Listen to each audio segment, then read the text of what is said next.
Okay. I do not have too much time to do this, so I'm going to do things a little bit different from yesterday. This is the second of my daily stream. And even if it's just for no one and I'm just talking to myself, that's good enough for me.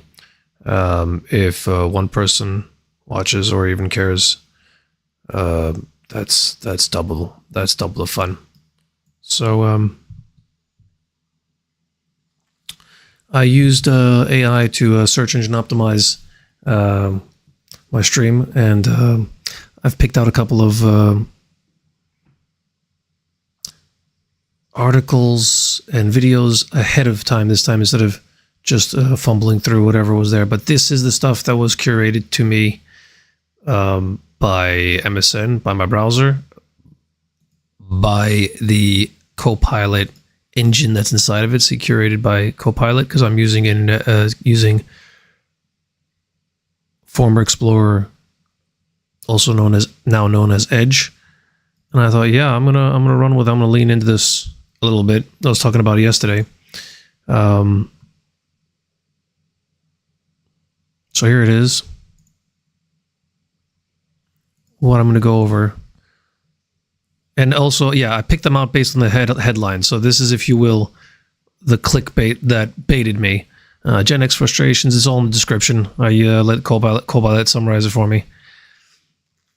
I had to make some edits because it was a bit soulless, as AI tends to be. Just saved me some typing. So Axe, I don't know. I was a teenager in the 90s. That's when they called it Lynx in the UK. And maybe I should start with the least niche, or the broadest things, because I realized that doing what I'm doing right now is like a niche within a niche within a niche within a niche within a niche, because it's really actually quite personal. When we talk about personal vlog, I'm not trying to cater to any particular audience. I'm just picking out and genuinely keeping it raw, rough, rugged, and raw, and honest. So people in my workplace, I've been hearing them, and everywhere else, but I don't have much of a social life at the moment because I'm working so much. But I hear Epstein files.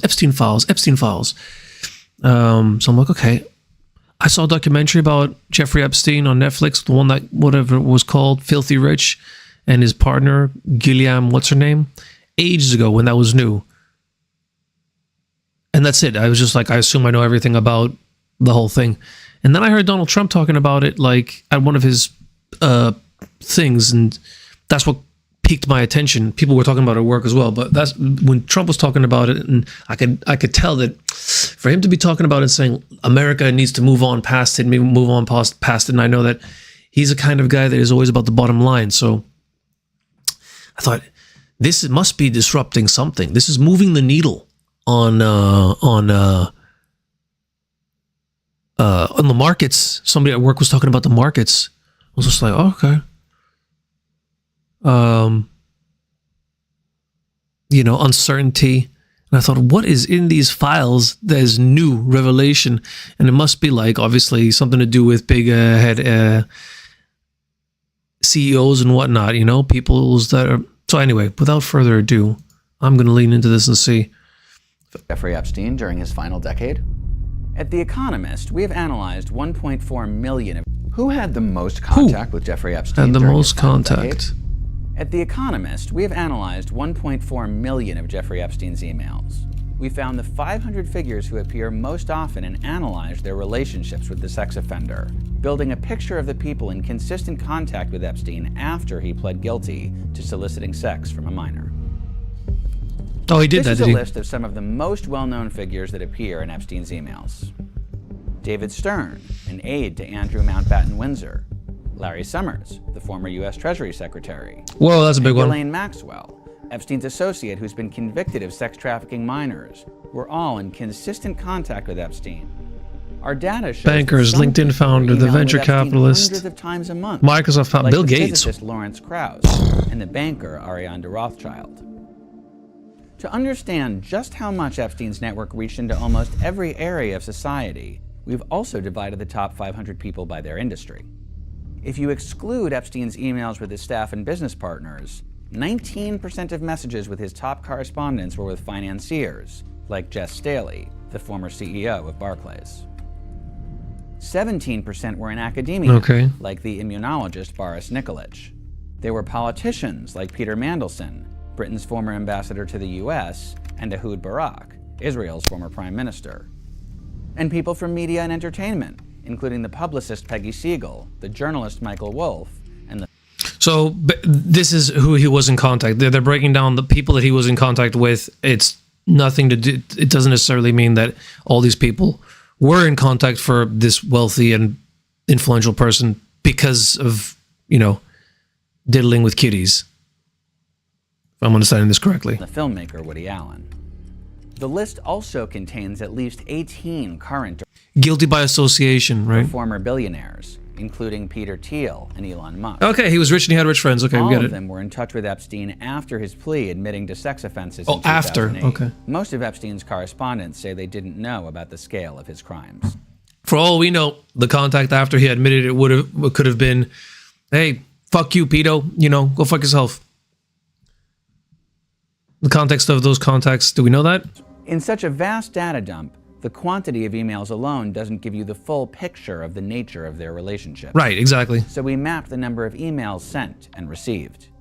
Ariane de Rothschild sent many more emails to Epstein than she received. Lawrence Krauss and Epstein sent similar numbers of emails to each other. Some people received far more emails than they sent, like Bill Gates, who was bombarded by messages between 2014 and 2016 and replied to relatively few. He was, however, happy to meet Epstein Leave me alone, pedo. on a number of occasions. Right. This analysis gives you an insight into Epstein's relationships and network after his plea deal. But many emails also detail the ongoing abuse of women and girls. We also used a large language model to score every message on how disturbing it is.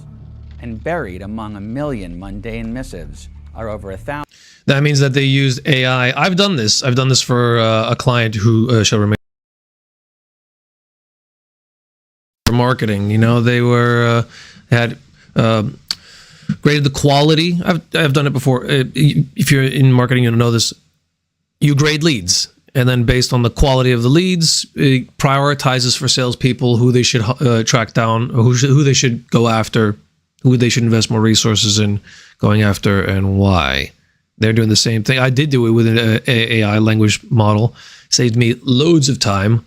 Instead of having to go through it one by one and using my brain, I gave sort of like a rubric or parameters to AI, and I said, go through these people, look at these characteristics of them, and if there's characteristics those fall into one of these, into this, give it 1 point, give it 2 points, 3 points, 4 points. And I don't remember exactly how I did it, but client liked it, client loved it. That are LLM. They loved it so much that they didn't even work with me anymore because I handed it to them on a silver platter. That's what I call delivering results. Flagged as highly worrisome. Watch our next video for more analysis of Epstein's network. Right. There was another one. You know when you're a kid and you go to school and... I'll get to that one. Where was the other one about the BBC did? Who had the most contact? Yeah, and they also had one about... Who had the most contact? About that algorithm that they ran, about the ranking. Where was it? Not The Economist. Damn, where do I... Which are the most disturbing? Here it is. Which are the most disturbing Jeffrey Epstein emails? A warning. This video contains content that some viewers may find distressing. The Economist has analysed 1.4 million of Jeffrey Epstein's emails using a large language model. AI. It scored each email chain on how disturbing its content would be to a typical reader, on a scale of 1 to 10. Around 1,500 email chains were flagged as very disturbing. The following email has a maximum score of 10. It appears to show Epstein emailing one of his victims. Do you have... Here's another example.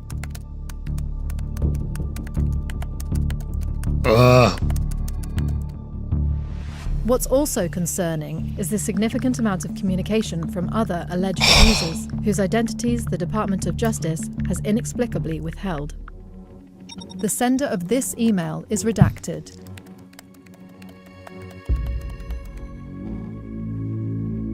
While this email appears to show someone scouting women for Epstein.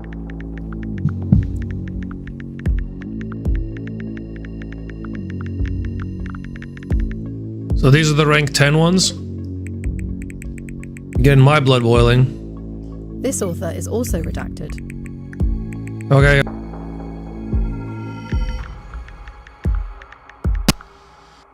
There are many more examples that could be shown. From our analysis, there is ample evidence of a network of people aiding Epstein in his crimes. Thanks to the DOJ, these either remain anonymous or have gone unprosecuted. This is reprehensible and hard to understand. Too often, the files also expose the identity of victims. Prosecutors should now prioritize the handful of emails with potential abusers, many of whose names have been redacted. The abusers of Epstein's survivors must be brought to justice. Prosecutors have a duty to act immediately and without delay. Yeah. Which are the most disturbing? Okay. So what are they waiting for? The Economist just did it all, did it in a couple of days using AI. What's the wait for? Now I'm gonna pivot on something else because it's too early in the morning to go down a Epstein doom scroll. Right, why? This caught my eye. Why play WoW alone? The solo experience. I've played this game for 20 years, and the biggest draw for me was playing with other people. I am not a person for soloing. I didn't like solo questing that much. I prefer, it's the social aspect of it. So, but I find it harder and harder to find people to play with lately, as time goes on. Certainly more than the early days, it's harder to find people to play with. So this caught my eye. And I do know people who love questing, just playing on their own. So I want to get it. After school with the excitement that you'll get to meet all your friends in this other world while logging into your favorite game and playing together for hours on end until your mom yells at you to go to bed. Or maybe the people in your school don't play games with you, but you're such a social kid and you seem to fit in wherever you go. You find it easy to fit in with groups of people online who you can share games with. But as the years go on and you get older, you start to notice that the people that you regularly hang out with in-game are not coming online as regularly as you are. Yes, that's right. She's while you're busy. Or some eventually log out for the last time without warning and are never seen again. Wise beyond your years, young lady. Because as your life gets busier, you don't really have time to reply to the Skype message that's been sitting in your notification for weeks. And when Skype eventually became outdated, not everybody knew that you moved on to Discord or other socials to stay in contact with you. Maybe you stopped checking messages there too. Your life getting busier doesn't necessarily mean that you stopped liking the hobbies and things that you loved as a kid. So what happens if you still want to play World of Warcraft, but all your friends are gone and you're not somebody who can easily fit in and make friends online anymore? What if you can't keep up with guilds and other players? Imagine being able to build an app with your name. No. Meet Base 44. Do you get to enjoy the game at all? Is World of Warcraft just done for you at this stage? Today we're going to talk about World of Warcraft as a solo experience. What is it like to play the game without friends or other people in general? Before we get started, hi, my name is Angelica, and I actually do have friends. They're all here. When this exact scenario happened to me, and I realized that I was all alone in Azeroth, I was kind of sad about it. It sucks not to be able to share this world with other people, especially if that's all you've known. Now, when I first started playing WoW, I was playing it by myself for a long time because I couldn't speak enough English to interact with people in a meaningful way, but that was fine. However, when I finally got to embrace the social element of the game to its full capacity, I realized that when I didn't have it, I really missed it. But as more time passed and I still had the craving to continue playing WoW just because I really really love the world, and I find comfort in going back to it. I realized that World of Warcraft is perfectly fine as a solo experience. In fact, I think it lets you view the world from a different perspective and arguably even enjoy your time there a lot more. A lot of people don't really like World of Warcraft because of its grindy element. You could say that all the quests are exactly the same. You either have to gather X amount of this thing or slay Y amount of that thing, deliver something, speak to someone, a constant back and forth involving a lot of running around at a moderately slow pace until you reach level 40, and then at a slightly quicker pace, if you're able to afford it, that is. I think that every quest being the same classic experience more or less makes it kind of therapeutic. You don't really have to think too much about what you're doing. You can just go on autopilot and fully immerse yourself in the forests, mountains, valleys, and plains of Azeroth. There's no... Yeah, here's the catch though with what she just said. That is true. It's easy to do when you reserve the time, when you put plenty of time ahead of you to play. You know, like otherwise, the problem that I have is, and that's why in the current state, I enjoy having people to play with, is that they are welcome distractions from the fact that I'm like, what do I have to do after this? It's hard for me to switch off my mind and think, okay, after this gaming session, after this immersive experience, I have to do that, and the other. So it's just like letting go of everything that I have to do either later or tomorrow or the day after or whatever. That's the hardest part. That's the part I'm struggling with at this stage of my life with all games and even World of Warcraft. So when I'm soloing, to be fair though, no, I can't say that. It's not easier to do when I'm soloing. It's kind of easier to do when I'm with people, and I think and that is probably why I'm drawn to playing with others more than pressure solo. To keep up with anyone or anything. The world moves around you, but you have your own path ahead that will take you where you want to go in your own time. Though this was always a possibility, in my own time. Maybe that's what I need to do. Maybe I just need to commit to doing it more regularly. I really started to view the world that way after playing Classic in Hardcore. I started this experience myself before the official Hardcore servers launched by using the Addon. This was a third-party add-on created specifically for players who wanted to experience the game this way, and some even say that this was better than the actual Hardcore servers, but I'll mention more on that later. The add-on had its...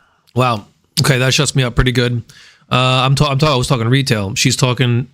Classic, yes, easier to get lost and submersed in the solo experience, I think, with Classic. And in hardcore mode, you've got the added threat of permanent death if your character dies. That is definitely going to keep your mind more present and not think about what you need to do after or tomorrow or whatever. There you could see the okay, that'll do me. For this vid. Wasn't the safest. It was okay. It was manageable. I eventually did succeed. As you can see, it was quite exciting. I don't remember the last time I was this excited about WoW in a group setting, so for me, this sort of solo, hardcore gameplay really revived the game. I was really happy. And in general... She almost cried. Oh, bless. Okay. If a woman says to you, get away from me, leave me alone, guys think that she's a guy. So they think she means leave me alone. What she really means is chase me and prove to me you love me. Ladies, if that's true, make some noise. I don't know. Is it true? Let me know. Let me know in the comments, because sometimes they just mean leave me alone. No, sometimes they just mean it. No.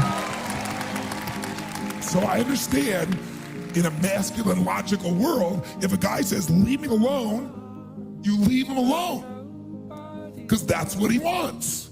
But a woman tells you something, just know usually it means the opposite of what she's saying.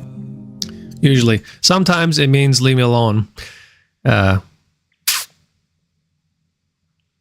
Sometimes you're suicidal. They're just like dudes. If a woman says to you, get away. Get away. All right. What else we have? Epstein. Oh yeah, this one. I haven't played this. I downloaded it. Expedition 33. I was it was recommended to me by somebody, colleague and fellow gamer. I haven't played it yet. the people who have said to play it have spoken very highly of it. And then other friends and colleagues have told me that it's overrated and even that it's shit. So anything that has a game that has such a wide difference of opinions is definitely something I'm curious about and I want to check out. And then I came across this. I was looking for something in the something from the news that I may have missed on the release. And when we price our video games, we try to think, what do we think the price should be? And then we price it lower so that... That's bullshit right there. No company just tries to think what their game should be. This is PR stint. It reeks of a PR stint. They don't. They do plenty of market research and testing and surveying and yeah. And then what do we think the price should be? And then they decide what they think the price should be. We price it lower so that when players buy a game from us, they feel like they're getting a bargain. We want them to feel like we are. That's probably their money. I think there is less importance given by players on how high, showing that they're respectful of the players' money. So this is pricing below whatever. So they do their market research to see what people are willing to pay for this game, and then they go, okay, fine, let's sell it at a step beneath that, so that we can exceed the expectations that people have, because the price you pay for something does set the expectation for it. Importance given by players on how high the visual fidelity is when you play a video game today. I also think sort of that's a bit tongue-in-cheek, because he's saying people, when you give it, the way it is right now is people's expectations of what quality of an emphasis on it. So when I'm paying a certain amount of money for something, for a video game in this case, I have for this amount that I'm paying, like my generation would expect the more we paid for it, the higher the quality of the graphics. It was like of graphics, and he's saying the current generation, people nowadays don't give that much of an emphasis on the graphics. So what do they give more of an emphasis on when they're paying for something? The size of the experience, the depth, or the size of the experience. That's another thing. We were thinking, how many classic in the 90s, people would ask, how many hours does it take to clock it? How many hours does it take to beat it? And if it took longer and you were paying the same price as another game that only took 2 hours to play, that was like, oh, that made it more worth, that made it more of a bargain. Graphics and how much playtime you could get out of it. Number of hours you get out of the content is maybe less important than how exceptional, how interesting, how novel the experience is. And then there's a... So no, he's saying now it's not about graphics. It's not about how much game. It's how novel it is, how interesting, how quirky, how burnt peanut it is, kind of, like... pricing issue. I think ultimately we've seen a number of larger companies increase prices quite regularly. And I think we've kind of taken the opposite action.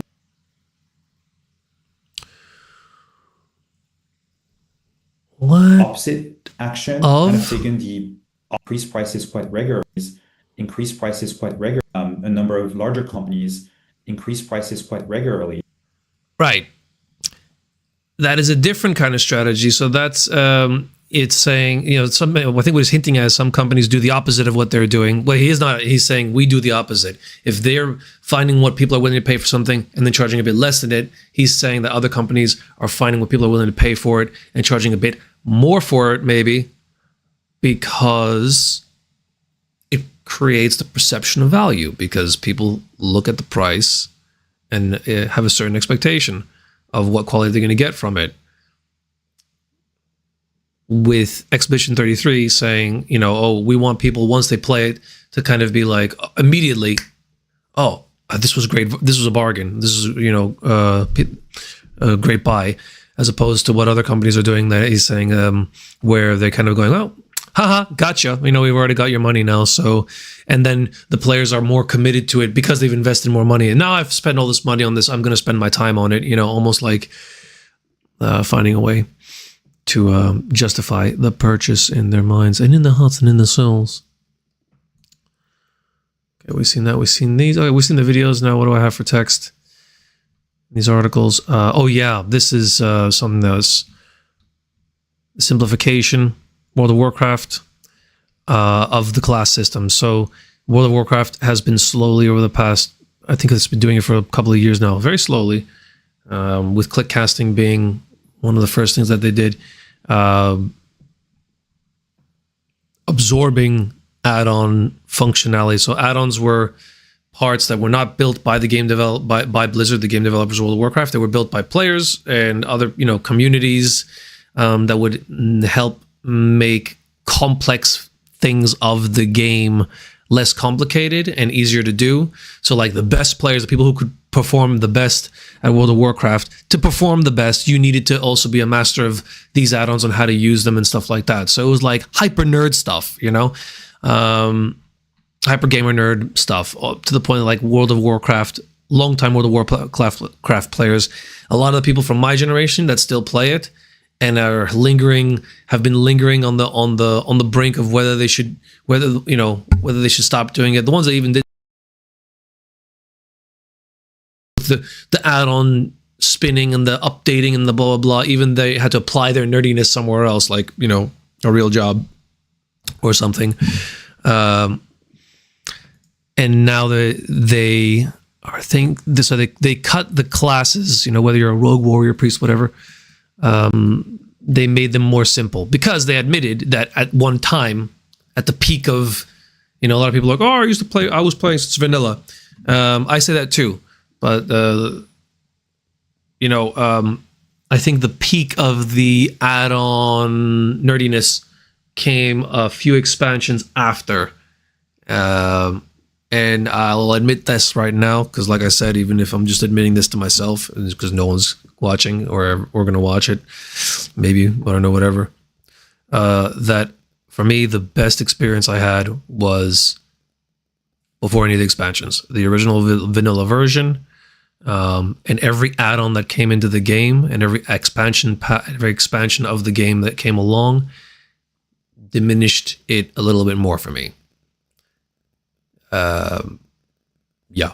And then I quit for like 5 years, got an Xbox, and just moved on. And I think during that period when I had quit is when it had its resurgence, because they started to develop classes. They started to build the game with those add-ons in mind. They said, okay, let's make the complexity of the classes such that in order to maximize in order to play these classes at the highest level, they have to players have to be using the add-ons and being part of those communities as well, which is smart for marketing as well, because the more of these communities that popped up and the more of these websites and guild websites, blah, blah, blah, that's all helping the search engine optimization. That's all helping. That's free marketing. It's free promotion. That's community management. I'll admit this too now as well, that just before I quit, I had applied I was trying to get a job at Blizzard, and I did get an interview. I did get invited to their old offices as Ile de Paris, and I was invited I was interviewed for, I think it was a community manager position. I don't remember what it was. Community manager and something else. I don't remember what it was. So had I got the job, which I didn't, because I was like fanboying out the whole time. I was sleep deprived. I had flown, it was just a shit show. And I was just 27 years old, I think, as well, somewhere in my 20s, totally unprepared for that situation, just fanboyed out, too immature. And had I got the job, though, I would have been on the back end. And I think that's why they were hiring those kind of positions. They were building out a team like that to be able to stay on top of the fringe communities that were growing and that they were planning to grow as well, from inside the company with the classes. And now they're cutting down they are cutting back the classes so that you don't need add-ons to perform at the maximum, to perform at the highest end, the highest level, for the game. Like Diablo. Diablo is similar in that sense. And any add-ons that they liked, they've built them into the game. Now it's baked into the game, and as part of general functionality, and everything else is just going to become redundant because by way of how the classes are built. And it has sparked strong community reaction. Is that word? Which community? The Addon community? UI mods, removing complex abilities like Rogue's Roll, the Bones priority system. While some players welcomed the streamlined gameplay, others were upset at losing abilities they had used for years. Yeah, even I was. But, you know, I've played a priest for years. I gave up on playing my rogue. My rogue was my first character, actually, and then I gave up and mained as a priest thereafter because it was just I wanted to play stealth rogue, and that was useful as in the vanilla with crowd controlling, sap, and distractions and all that kind of stuff. But yeah, it just became not really a viable thing to do, and then it became very complicated. So I moved to priest. Reversals show. Yeah, this is what I want to see. After hearing strong negative feedback, when did that happen? It's been a couple of days. Has already undone certain adjustments, including changes to paladins. Fucking pallies. That players felt did not match their expectations. Oh man. All the blood elf, all the belfs, all the belf pallies. Fucking hell. Of course it'd be them. Kubit noted that this exchange of feedback and iteration will remain central to refining the class design, removing reliance on computational add-ons. Yeah, that's what I think. That's why I thought some class abilities were overly complex because they were designed with the expectation that high-level players would use computational add-ons for decision making. That's parts of the game. That's parts you can bolt onto the game that are not made by the developers. Simplification aims to let players fully utilize their class. And you might say, oh, but what's the incentive? They're not making money off of them. Yeah, but they are helping indirectly. It's just like, it's like influencer marketing before influencers. This shift is part of Blizzard's broader effort to make competitive play more accessible while still challenging. Yeah, but what do we mean by challenging? Like, I have to stay on top of my add-ons? And I need to know how to open this folder so I can copy paste stuff there. Yeah, that's not the kind of challenging I'm looking for when I've got an hour or two to play a week. Apex talents to redefine gameplay post-launch.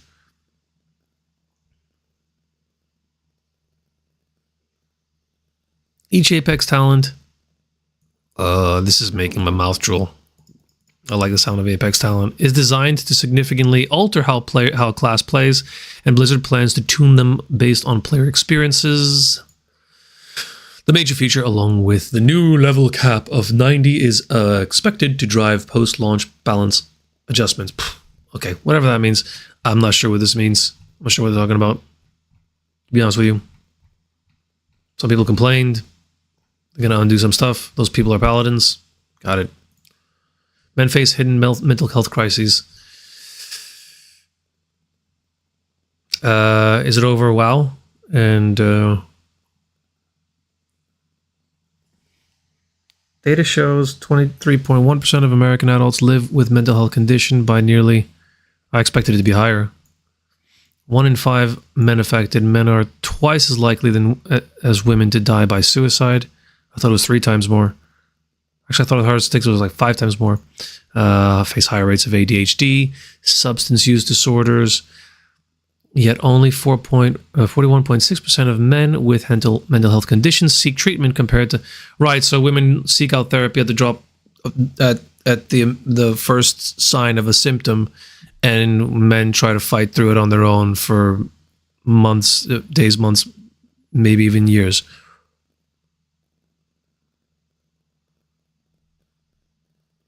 Even though there's twice more likely to do that than women, but twice as likely to present symptoms in the first place.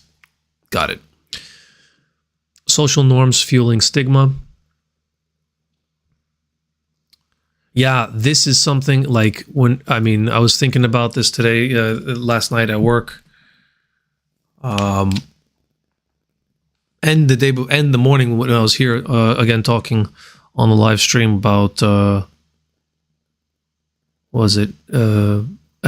in the 90s and bigorexia, this thing that is young and old people in The Rock and all that stuff. That was yesterday's stream.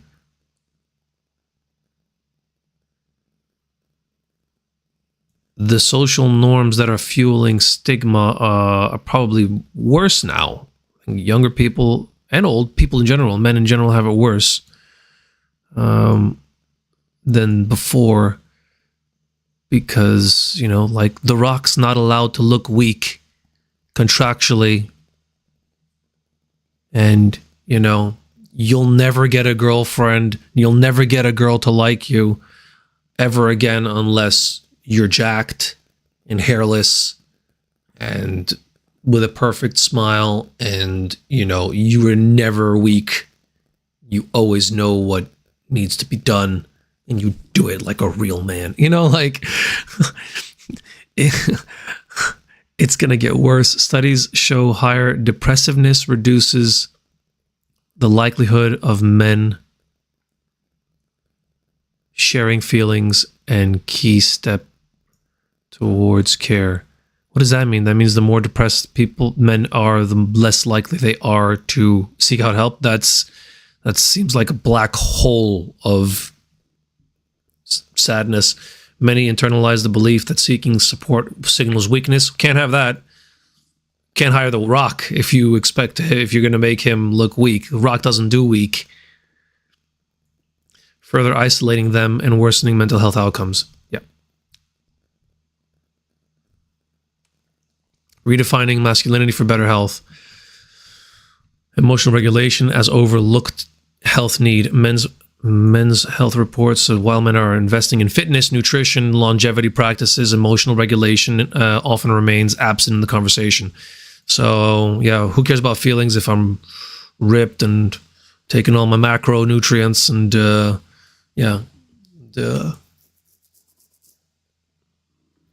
I don't drink, smoke, or I'm going to look like this forever. I'm going to die and leave a beautiful corpse.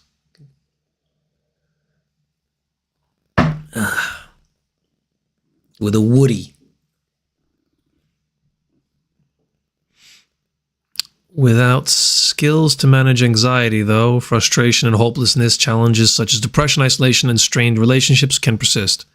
Alarming data on loneliness among boys and men, combined with warnings from health leaders about the risk of social disconnection, highlight the importance of building emotional coping strategies. Yeah. Social disconnection. That's why I don't play WoW alone. Redefining masculinity for better health. Psychologists and advocates are challenging rigid masculinity norms that link worth to being a provider and suppressing emotion. Psychologists and advocates are challenging the rigid masculinity norms that link worth. I am only worth something as a provider, and I should just suck it up. Suck it the fuck up, right?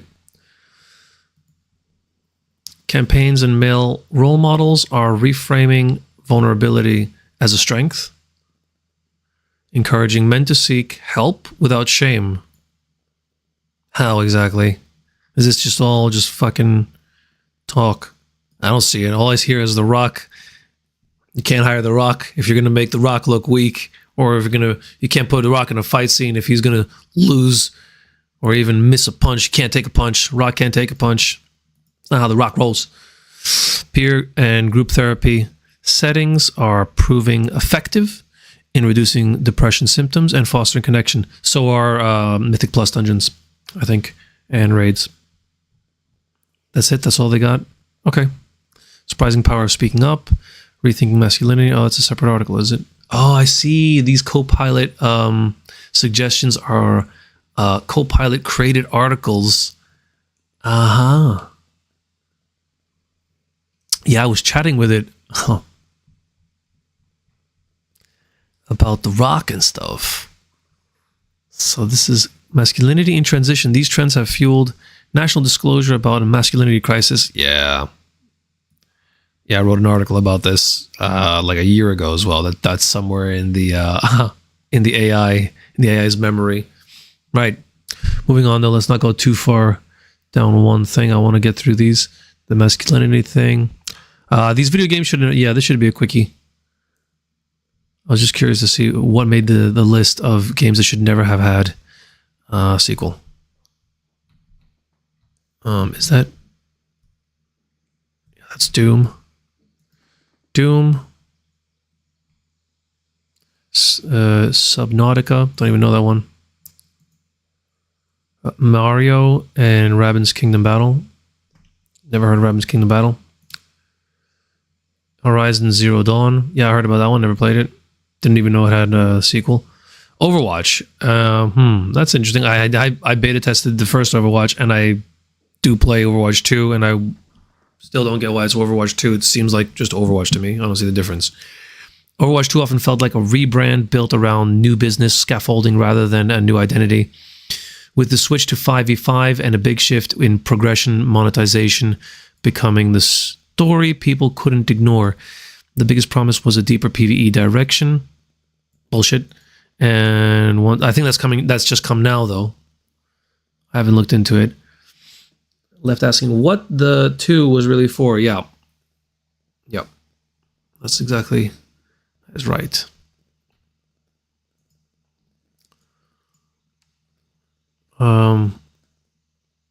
Kerbal Space Program. I remember seeing that. Never remember playing it. Dying Light. I know people who are really into that game. I think I played it once and quickly moved on. Tales from Borderlands. Yeah, same thing. Played it once, moved on.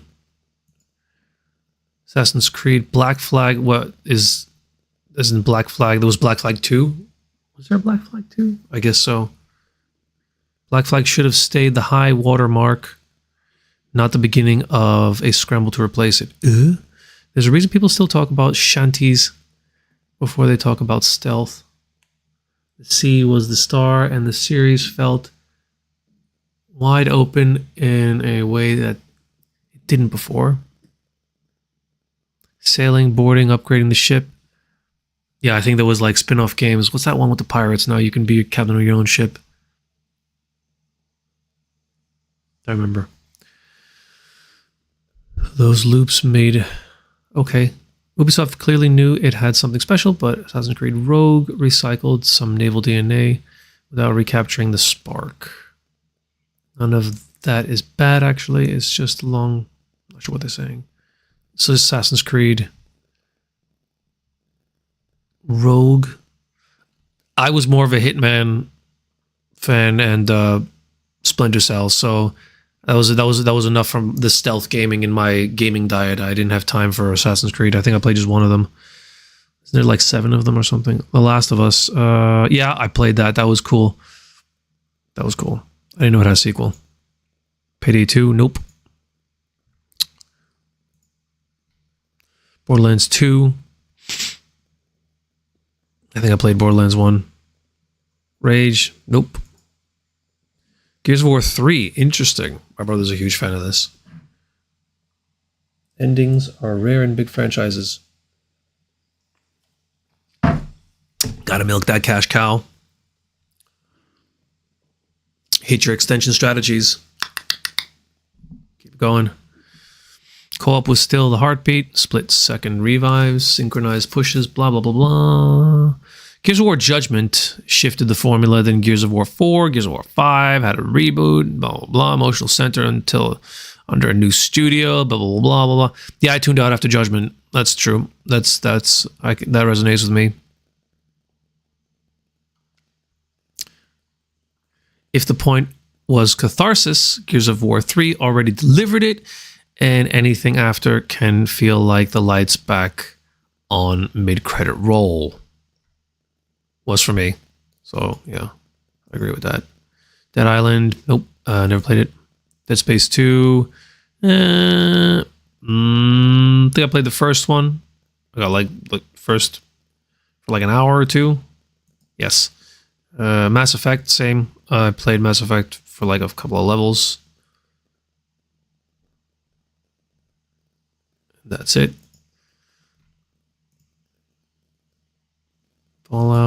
Dead Rising 2, Prototype, 2009. Is that all of them? Right. I think the pattern to all of these, like for me, I didn't play any of the first versions of these sequels that much. Like they didn't hold my attention long enough. So if that's anything to go by, maybe that's why I guess they didn't justify. It doesn't justify a sequel. You know, like a sequel should be delivered when there's a game that people can't get enough of, and then they want more. Once dubbed the Forgotten Generation, Gen X entered the workforce believing hard work would secure a stable middle class life. Many now feel that promise has crumbled, juggling side hustles alongside full-time jobs, or more side hustles. In my case, not that I'm like deep. I'm on the tail end of Gen X, and then on the top end of Gen Y, Xennial. This disillusionment is compounded by the sense that employers no longer value long-term dedication, eroding workplace loyalty. 100%. 100%. We're fully replaceable.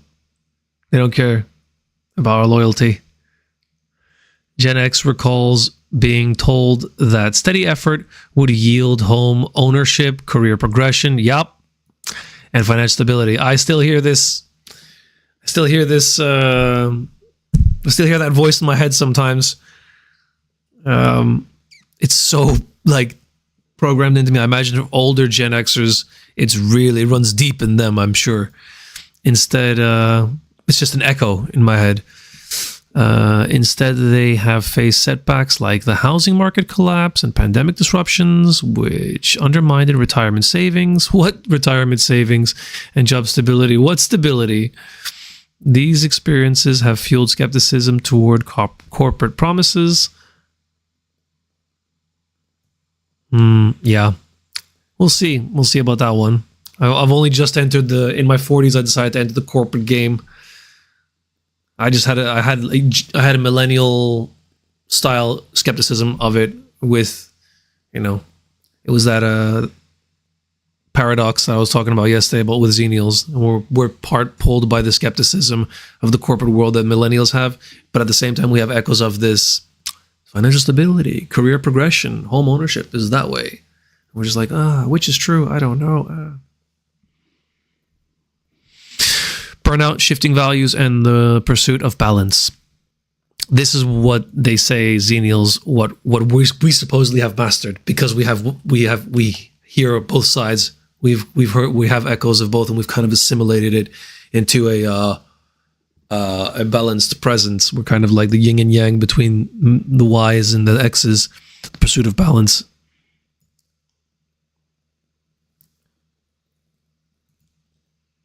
Years of long hours with well-proportional rewards have left many Gen Xers burnt out and unwilling to sacrifice personal life for work. They now prioritize flexibility, family time, and alignment between employer values and their own. This mirrors trends seen among millennials and Gen Z. I work with a lot of Gen Zs, but is shaped by, and when I'm not working with them, I'm tutoring them or teaching them, but is shaped by decades of accumulated workplace fatigue and evolving priorities. I don't see too much workplace fatigue with the Gen Zs that I work with. But then again, I don't talk to all of them that much. They don't talk to me. I'm still getting to feel for the place, feel for things, feel for people. Despite their experiences, Gen X often sees promotions and raises go to younger, less experienced hires. They may even have trained themselves. That has happened to me in the past. That has happened to me, and I'm the Xennial. That has happened. Maybe it's happened to everybody. Employers reluctant to invest in staff approaching. Okay, yeah. Many Gen Xers face financial stress and early retirement hopes, blah, blah, blah. What? Oh, these are separate articles again. It's the composition. Okay. Yeah, I'm not going to dig any further into that. Okay, kind of get it. Now this, finally. Teens have doused themselves in Axe body spray for decades. Yes, I remember in the 90s, it was called Lynx in the UK and Axe in the rest of Europe. And it was like all the boys, all the teenage boys, it's like, it was your first step into manhood, getting your first Axe deodorant. That was, you know, first you grew pubes and, you know, traces of some kind of facial hair, and the next step immediately, as soon as you got as soon as it was a little bit of rough, little itchings of hair underneath the armpit, it's time to get that axe. Time to pick out what kind of axe am I? What kind of axe man am I going to be?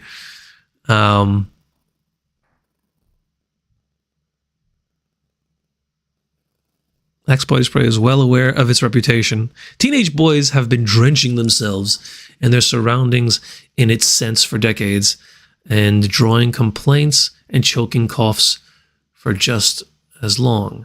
Now even Axe is encouraging them to tone it down.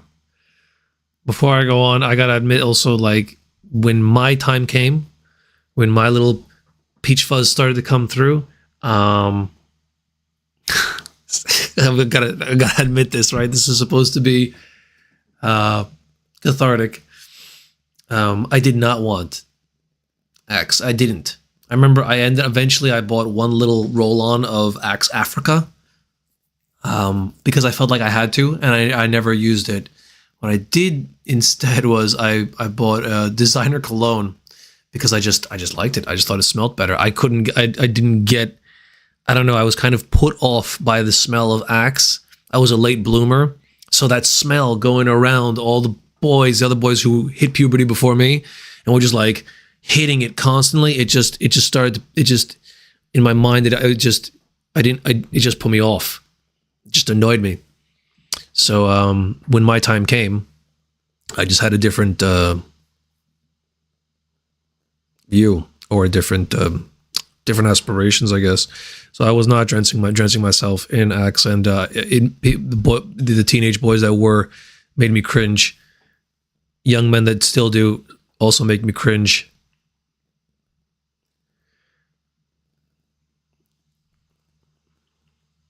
Like everybody, everybody wanted to belong to a certain scent. It was the complete opposite. The last thing I wanted to do, and even to this day, when I look for a cologne, I pick a cologne, I pick a scent. I want to pick something that is characteristically me, that I feel like is me. There's an expression of me, you know. I don't want to smell like anybody else.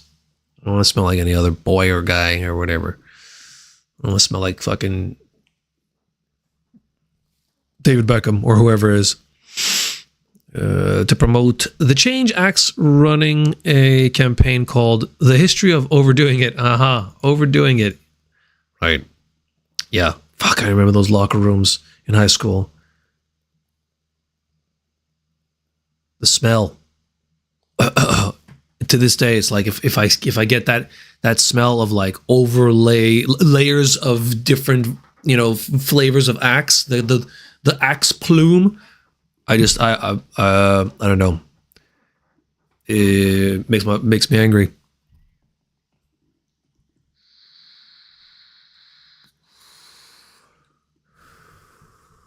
So how are they doing it? You can't get that aroma out of your face and out of your brain, he said. I threw it away. That's good to know. I thought this experience of mine was not that unique growing up. I played sports growing up, and we would take the bus with the boys to different games. You just knew getting on the bus on the way home, it was like a cloud, she said. Oh, this is coming from a girl. The boys would spray themselves after the game. It was awful. Yeah, why would I want to be associated with that? Why would I want to be associated with that? This young lady. I want the girls to like me.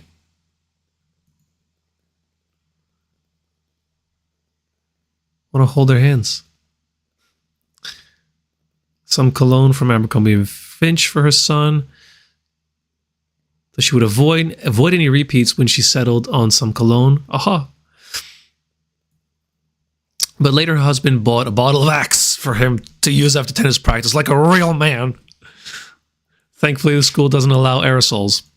Yeah, we used to use them for flamethrowers. That was fun. That's the only value I saw. The only fun I saw in it as a flamethrower. While Axe estimated market share of deodorant sprays in the US has steadily shrunk. But the one Axe that I bought was a roll-on. It was a tiny little one like this because it was cheap. I didn't want to spend too much of my the allowance I had to spend on skate wheels and whatnot on something. And plus it was it was an antiperspirant because I was a sweaty kid. I still am. I remember it was like glue. So no aerosols. No brand can control how consumers use flamethrower, or in this case, overuse their product. New targeted spray tech. Before, after. Okay. I see what they've done. So this is what they've done.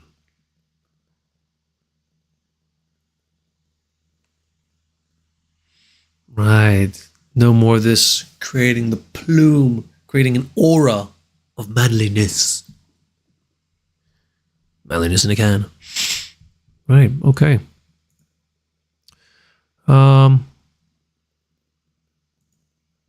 Is that everything? Yeah, I'm good. That'll do me